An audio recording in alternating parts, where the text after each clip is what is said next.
Pemirsa, hujan lebat disertai angin kencang di kota Keva Manado, Timur Tengah Utara membuat sebuah tenda vaksin roboh dan menimpa peserta. Selain itu, satu unit rumah juga rusak akibat tertimpa pohon tumbang.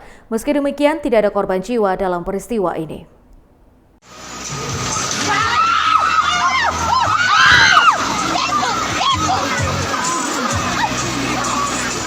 Beginilah video amatir yang merekam sebuah tenda untuk vaksinasi COVID-19 di kota Keva Manado, roboh dan menimpa sejumlah peserta vaksin di dalamnya akibat hujan lebat disertai angin kencang.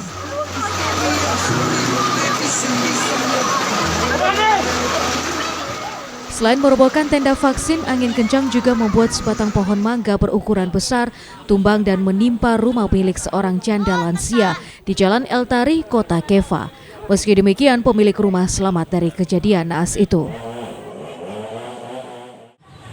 Saya mau ke toko, baru saya lihat ini ternyata sudah pohon tumbang dan menimpa rumah.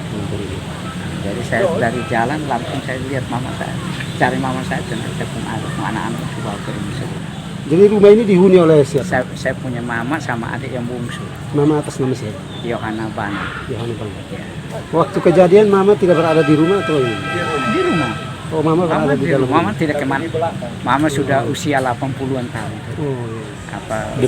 Penanggulangan bencana dari kepalanya sudah datang dan mungkin ada berikan bantuan.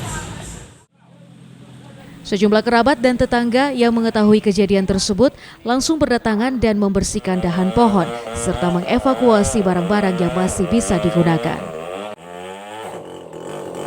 Sebelumnya, BPBD Timur Tengah Utara sudah memperingatkan warga agar tetap waspada.